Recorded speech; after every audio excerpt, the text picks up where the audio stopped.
Oui,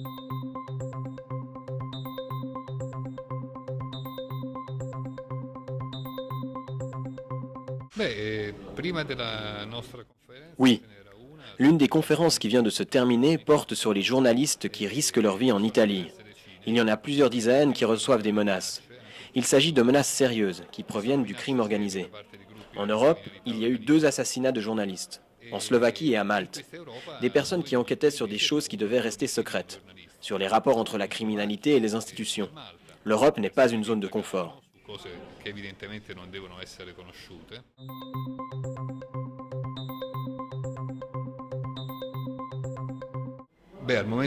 Il s'agit d'exceptions et c'est plutôt bien. On parle de 2 journalistes tués en quelques mois. J'ose espérer qu'il s'agit d'une exception, mais c'est clairement un mauvais signal.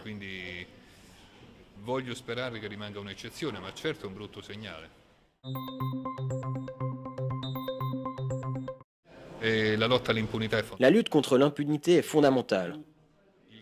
Si le crime n'est pas puni, cela favorise le crime suivant. Il ne faut pas laisser les journalistes seuls. Aller au procès, continuer leurs enquêtes. Il faut avoir des mesures de protection efficaces. Il faut défendre les journalistes freelance. Finalement, il faut définir un principe important. Le journalisme n'est pas un crime.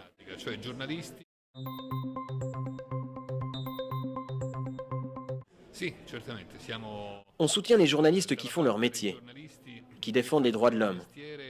Anna Politkovskaya a été un exemple tragique de ce militantisme objectif pour les droits de l'homme. Quand un journaliste est en danger, Amnesty lance des récoltes de signatures qu'on envoie au gouvernement, on raconte ce qu'ils font.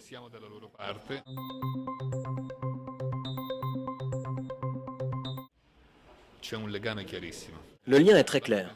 Il suffit de penser à l'Égypte. Un photoreporter, Marmour Abou Zaïd, est en prison depuis 2013 pour avoir fait son travail.